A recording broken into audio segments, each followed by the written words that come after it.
ಲೋಕಸಭಾ ಚುನಾವಣೆಯಲ್ಲಿ ಅಭ್ಯರ್ಥಿಗಳು ಮಾಡಬಹುದಾದ ಚುನಾವಣಾ ವೆಚ್ಚವನ್ನ 70 ಲಕ್ಷದಿಂದ 95 ಲಕ್ಷಕ್ಕೆ ಹಾಗೂ ಶಾಸಕರ ಚುನಾವಣೆಗೆ ಮಾಡಬಹುದಾದ ಖರ್ಚನ್ನ 28 ಲಕ್ಷದಿಂದ 40 ಲಕ್ಷಕ್ಕೆ ಹೆಚ್ಚಿಸಿ ಚುನಾವಣಾ ಆಯೋಗ ನಿರ್ಧರಿಸಿದೆ. ಆದರೆ ಈ ಏರಿಕೆ ಸರ್ವಸಮ್ಮತವಲ್ಲ ಅಂತ ಮಾಜಿ ಶಾಸಕ ಜೆಆರ್ ಲೋಬೋ ಹೇಳಿದ್ದಾರೆ. ಚುನಾವಣಾ ವೆಚ್ಚವನ್ನ ಸಂಪೂರ್ಣ ಸರ್ಕಾರವೇ ವಹಿಸಿಕೊಳ್ಳುವ ಮೂಲಕ ಭ್ರಷ್ಟಾಚಾರಕ್ಕೆ ಕಡಿವಾಣ ಹಾಕುವ ಕೆಲಸ ಮಾಡಬೇಕಾಗಿದೆ. ಆದರೆ ಚುನಾವಣೆಯಲ್ಲಿ ಖರ್ಚು ಮಾಡುವುದು ರ್ಯಾಲಿ ಮಾಡಲು ಇಲ್ವೇ ಬ್ಯಾನರ್ ಹಾಕಿಸಲು ಮತದಾರರಿಗೆ ಆಮಿಷವನ್ನ ನೀಡಲು ಖರ್ಚು ಮಾಡ್ತಾರೆ. ಆದರೆ ಚುನಾವಣೆಗಾಗಿ ಖರ್ಚು ಮಾಡಿ ರ್ಯಾಲಿಗಳನ್ನು ಮಾಡುವ ಅನಿವಾರ್ಯತೆ ಖಂಡಿತ ಇಲ್ಲ. ಈ ಚುನಾವಣಾ ಖರ್ಚಿನ ಮೊತ್ತದ ಏರಿಕೆಯಿಂದಾಗಿ ಭ್ರಷ್ಟಾಚಾರಕ್ಕೆ ಕುಮ್ಮಕ್ಕು ನೀಡಿದಂತಾಗುತ್ತೆ. ಅಭ್ಯರ್ಥಿ ಖರ್ಚು ವೆಚ್ಚವನ್ನ ಪಾರ್ಟಿಯೇ ಭರಿಸಬೇಕು, ಇಲ್ಲದೇ ಇದ್ದಲ್ಲಿ ಸರ್ಕಾರವೇ ಭರಿಸಬೇಕು ಅಂತ ಲೋಬೋ ನಮ್ಮ ಕುಡ್ಲ ವಾಹಿನಿಗೆ ಪ್ರತಿಕ್ರಿಯೆ ಕೊಟ್ಟಿದ್ದಾರೆ. ಮನಸ್ಕರು ಇಡೀ ನಮ್ಮ ಪ್ರಜಾಪ್ರಭುತ್ವದ ಒಂದು ಎಫಿಷಿಯನ್ಸಿಯನ್ನು ಬುಡಮೇಲು ಮಾಡುವುದೇ ಇದು.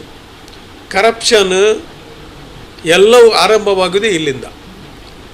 ಚುನಾವಣೆಗೆ ಕೋಟ್ಯಾಂತರ ರೂಪಾಯಿ ಖರ್ಚು ಮಾಡುವುದು, ಅದಕ್ಕೆ ಸರಿಯಾದ ಲೆಕ್ಕಗಳಿರೋದಿಲ್ಲ, ಅದು ಬಂಡವಾಳ ಹೂಡಿದಾಗೆ ಮಾಡುವುದು, ನಂತರ ಆ ಬಂಡವಾಳವನ್ನು ತೆಗೆಯುವುದು.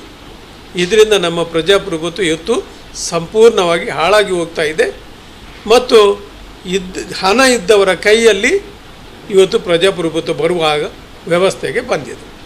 ಬಹುಶಃ ಎಲ್ಲ ಸಮಾನ ಮನಸ್ಕರು ಇದರ ಬಗ್ಗೆ ಆಳವಾದ ಚಿಂತನೆಯನ್ನು ಮಾಡಲೇಬೇಕು. ನನ್ನ ಲೆಕ್ಕದಲ್ಲಿ ಬಹಳ ಪ್ರಮುಖವಾಗಿ ಯಾವುದಕ್ಕೆ ನಾವೆಲ್ಲ ದುಡ್ಡು ಖರ್ಚು ಮಾಡ್ತಾರೆ ಅಭ್ಯರ್ಥಿಗಳು?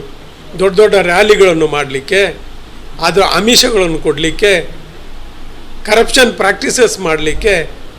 ಇದನ್ನು ಹತೋಟಿಗೆ ತರಬೇಕು. ರ್ಯಾಲಿಗಳನ್ನು ಯಾಕೆ ರ್ಯಾಲಿಗಳನ್ನು ಇವತ್ತಿನ ಆಧುನಿಕ ಕಾಲದಲ್ಲಿ ಮಾಡಬೇಕು?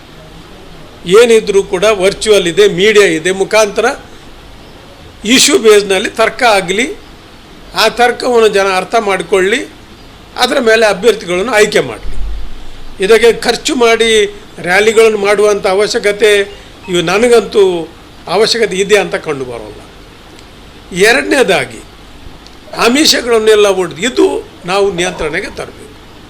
ಹಿಂದಿನ ದಿವಸ ಚುನಾವಣೆ ಹಿಂದಿನ ದಿವಸ ನಡೆಯುವಂಥ ಅವಾಂತರಗಳು, ಈ ಗೂಂಡಾಟಿಕೆಗಳ ಮುಖಾಂತರ ನಡೆಯುವಂಥ ಅವಾಂತರಗಳು, ಇದನ್ನು ಯಾವ ರೀತಿಯಲ್ಲಿ ಹತೋಟಿಗೆ ತರಲಿಕ್ಕೆ ಆಗುತ್ತೆ, ಇದು ಚುನಾವಣಾ ಆಯೋಗ ನೋಡಬೇಕು.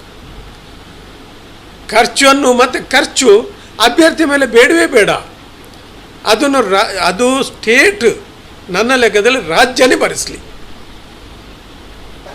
ಒಬ್ಬ ಅಭ್ಯರ್ಥಿ, ಒಬ್ಬ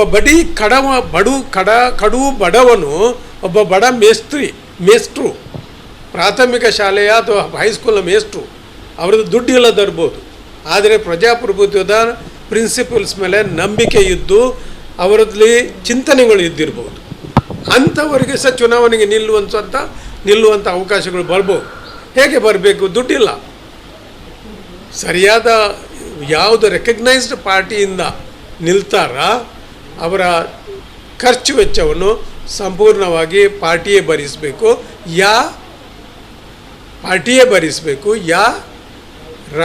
ಸರ್ಕಾರವೇ ಭರಿಸಬೇಕು, ಅಭ್ಯರ್ಥಿ ಭರಿಸುವುದಲ್ಲ.